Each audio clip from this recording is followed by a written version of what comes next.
Um conto sobre família, luto e lembranças. Mário de Andrade nos presenteia com O Peru de Natal. Nosso primeiro Natal de família, depois da morte de meu pai acontecida 5 meses antes, foi de consequências decisivas para a felicidade familiar. Nós sempre fôramos familiarmente felizes, nesse sentido muito abstrato da felicidade. Gente honesta, sem crimes, lar sem brigas internas nem graves dificuldades econômicas. Mas devido principalmente à natureza cinzenta de meu pai, ser desprovido de qualquer lirismo, de uma exemplaridade incapaz, acolchoado no medíocre, sempre nos faltara aquele aproveitamento da vida, aquele gosto pelas felicidades materiais, um vinho bom, uma estação de águas, aquisição de geladeira, coisas assim.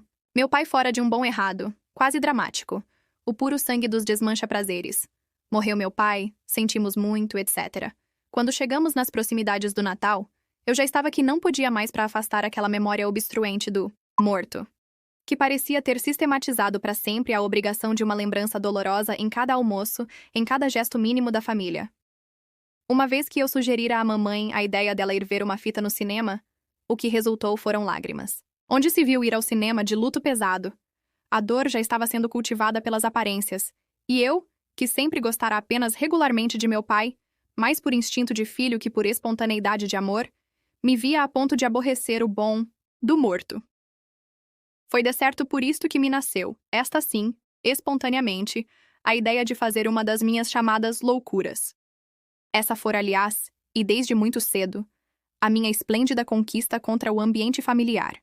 Desde cedinho, desde os tempos de ginásio, em que arranjava regularmente uma reprovação todos os anos, desde o beijo às escondidas, numa prima, aos 10 anos, descoberto por tia velha, uma detestável de tia. E principalmente desde as lições que dei ou recebi, não sei, de uma criada de parentes. Eu consegui no reformatório do lar e na vasta parentagem a fama conciliatória de louco. É doido, coitado, falavam. Meus pais falavam com certa tristeza condescendente, o resto da parentagem buscando exemplo para os filhos, e provavelmente com aquele prazer dos que se convencem de alguma superioridade. Não tinham doidos entre os filhos, pois foi o que me salvou essa fama. Fiz tudo o que a vida me apresentou, e o meu ser exigia para se realizar com integridade. E me deixaram fazer tudo, porque eu era doido, coitado. Resultou disso uma existência sem complexos, de que não posso me queixar nada. Era costume sempre, na família, a ceia de Natal. Ceia reles, já se imagina. Ceia tipo meu pai, castanhas, figos, passas, depois da missa do galo. Empanturrados de amêndoas e nozes, quanto discutimos os 3 manos por causa dos quebra-nozes. Empanturrados de castanhas e monotonias, a gente se abraçava e ia pra cama. Foi lembrando isso que arrebentei com uma das minhas loucuras. Bom, no Natal, quero comer peru. Houve um desses espantos que ninguém não imagina. Logo minha tia solteirona e santa que morava conosco, advertiu que não podíamos convidar ninguém por causa do luto. Mas quem falou de convidar ninguém? Essa mania. Quando é que a gente já comeu peru em nossa vida? Peru aqui em casa é prato de festa. Vem toda essa parentada do diabo. Meu filho, não fale assim. Pois falo, pronto. E descarreguei minha gelada indiferença pela nossa parentagem infinita. Diz que vinda de bandeirantes que bem me importa. Era mesmo. O momento para desenvolver minha teoria de doido, coitado. Não perdi a ocasião. Me deu de sopetão uma ternura imensa por mamãe e titia. Minhas 2 mães. 3 com minha irmã. As 3 mães que sempre me divinizaram a vida. Era sempre aquilo. Vinha aniversário de alguém e só então faziam peru naquela casa. Peru. Era prato de festa. Uma imundície de parentes já preparados pela tradição. Invadiam a casa por causa do peru, das empadinhas e dos doces. Minhas 3 mães, 3 dias antes, já não sabiam da vida senão trabalhar. Trabalhar no preparo de doces e frios finíssimos de bem-feitos. A parentagem devorava tudo, e ainda levava embrulhinhos para os que não tinham podido vir. As minhas 3 mães mal podiam de exaustas.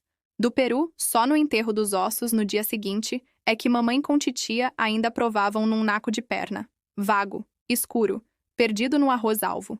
E isso mesmo era a mamãe quem servia. Catava tudo pro velho. E pros filhos. Na verdade, ninguém sabia de fato o que era peru em nossa casa. Peru resto de festa. Não se convidava ninguém. Era um peru pra nós. 5 pessoas. E havia de ser com 2 farofas. a gorda com os miúdos e a seca, douradinha, com bastante manteiga. Queria o papo recheado só com a farofa gorda, em que havíamos de ajuntar ameixa preta, nozes e um cálice de xerez, como aprendera na casa da Rose, muito minha companheira. Está claro que omiti onde aprendera a receita, mas todos desconfiaram. E ficaram logo naquele ar de incenso assoprado, se não seria tentação do dianho aproveitar receita tão gostosa. E cerveja bem gelada, eu garantia quase gritando. É certo que com meus gostos, já bastante afinados fora do lar, pensei primeiro num vinho bom, completamente francês. Mas a ternura por mamãe venceu o doido. Mamãe adorava cerveja. Quando acabei meus projetos, notei bem. Todos estavam felicíssimos, num desejo danado de fazer aquela loucura em que eu estourara. Bem que sabiam. Era loucura, sim. Mas todos se faziam imaginar que eu sozinho é que estava desejando muito aquilo, e havia jeito fácil de empurrarem para cima de mim a culpa de seus desejos enormes. Sorriam se entreolhando, tímidos como pombas. Desgarradas, até que minha irmã resolveu o consentimento geral. É louco mesmo. Comprou-se o peru, fez-se o peru, etc. E depois de uma missa do galo bem mal rezada, se deu o nosso mais maravilhoso Natal. Fora engraçado. Assim que me lembrara de que finalmente ia fazer mamãe comer peru, não fizera outra coisa aqueles dias que pensar nela, sentir ternura por ela, amar minha velhinha adorada. E meus manos também, estavam no mesmo ritmo violento de amor, todos dominados pela felicidade nova que o peru vinha imprimindo na família. De modo que, ainda disfarçando as coisas, deixei muito sossegado que mamãe cortasse todo o peito do peru. Um momento, aliás, ela parou, feito fatias um dos lados do peito da ave, não resistindo àquelas leis de economia que sempre a tinham entorpecido numa quase pobreza sem razão. Não, senhora, corte inteiro. Só eu como tudo isso. Era mentira. O amor familiar estava por tal forma incandescente em mim que até era capaz de comer pouco, só para que os outros 4 comessem demais. E o diapasão dos outros era o mesmo. Aquele peru comido a sós redescobria em cada um o que a cotidianidade abafara por completo. Amor, paixão de mãe, paixão de filhos. Deus me perdoe, mas estou pensando em Jesus. Naquela casa de burgueses, bem modestos, estava se realizando um milagre digno do Natal de um Deus. O peito do peru ficou inteiramente reduzido a fatias amplas. Eu que sirvo. É louco mesmo. Pois por que havia de servir, se sempre mamãe servira naquela casa? Entre risos, os grandes pratos cheios foram passados para mim, e principiei uma distribuição heróica, enquanto mandava meu mano servir a cerveja. Tomei. Conta logo de um pedaço admirável da casca, cheio de gordura, e pus no prato. E depois vastas fatias brancas. A voz severizada de mamãe cortou o espaço angustiado com que todos aspiravam pela sua parte no peru. Se lembre de seus manos. Juca, quando que ela havia de imaginar a pobre? Que aquele era o prato dela, da mãe, da minha amiga maltratada, que sabia da Rose, que sabia meus crimes, a que eu só lembrava de comunicar o que fazia sofrer. O prato ficou sublime. Mamãe, este é o da senhora. Não, não passe não. Foi... Quando ela não pode mais com tanta comoção e principiou chorando. Minha tia também, logo percebendo que o novo prato sublime seria o dela, entrou no refrão das lágrimas. E minha irmã, que jamais viu lágrimas sem abrir a torneirinha também, se esparramou no choro. Então principiei dizendo muitos desaforos para não chorar também. Tinha 19 anos. Diabo de família besta que via peru e chorava. Coisas assim. Todos se esforçavam por sorrir, mas agora é que a alegria se tornara impossível. É que o pranto evocara por associação a imagem indesejável de meu pai morto. Meu pai, com sua figura cinzenta, vinha para sempre estragar nosso Natal. Fiquei danado. Se você ama literatura e quer ouvir grandes autores brasileiros, se inscreva no canal e ative o sininho. Bom, principiou-se a comer em silêncio, lutuosos, e o peru estava perfeito.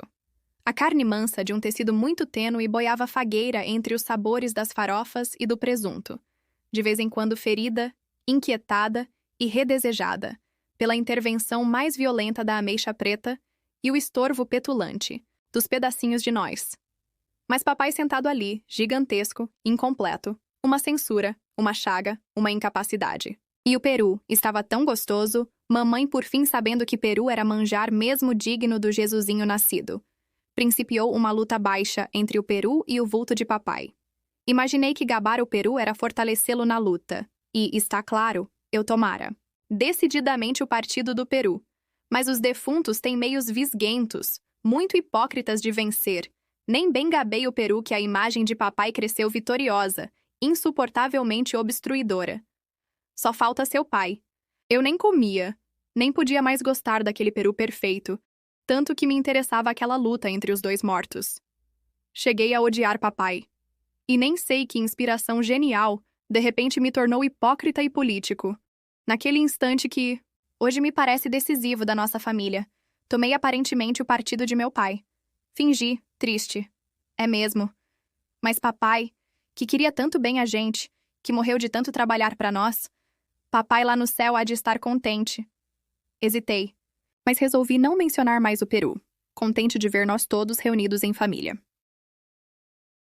E todos principiaram muito calmos falando de papai. A imagem dele foi diminuindo, diminuindo e virou uma estrelinha brilhante do céu. Agora todos comiam o peru com sensualidade, porque papai fora muito bom, sempre se sacrificara tanto por nós, fora um santo que vocês, meus filhos, nunca poderão pagar o que devem a seu pai. Um santo. Papai virara santo, uma contemplação agradável, uma inestorvável estrelinha do céu. Não prejudicava mais ninguém, puro objeto de contemplação, suave. O único morto ali era o Peru, dominador, completamente vitorioso. Minha mãe, minha tia, nós, todos alagados de felicidade. Ia escrever felicidade gustativa. Mas não era só isso, não. Era uma felicidade maiúscula, um amor de todos, um esquecimento de outros parentescos distraidores do grande amor familiar. E foi. Sei que foi aquele primeiro peru comido no Memnoids, recesso da família, o início de um amor novo, reacomodado, mais completo, mais rico e inventivo, mais complacente e cuidadoso de si. Nasceu de então uma felicidade familiar para nós que, não sou exclusivista, alguns a terão assim grande, porém mais intensa que a nossa me é impossível conceber. Mamãe comeu tanto peru que um momento imaginei, aquilo podia lhe fazer mal.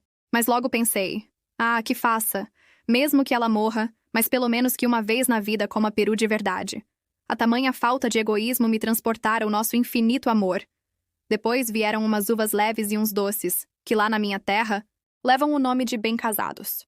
Mas nem mesmo este nome perigoso se associou à lembrança de meu pai, que o Peru já convertera em dignidade, em coisa certa, em culto puro de contemplação. Levantamos. Eram quase 2 horas, todos alegres, bambeados por 2 garrafas de cerveja. Todos iam deitar, dormir ou mexer na cama. Pouco importa, porque é bom uma insônia feliz. O diabo é que a Rose, católica antes de ser Rose, prometera me esperar com uma champanha. Para poder sair, menti. Falei que ia a uma festa de amigo. Beijei mamãe e pisquei para ela, modo de contar onde é que ia e fazê-la sofrer seu bocado. As outras 2 mulheres beijei sem piscar. E agora, Rose? Desejo a você bons estudos e ótimas leituras. Este canal foi pensado com muito carinho, para compartilhar e divulgar o conhecimento. E você faz parte disso.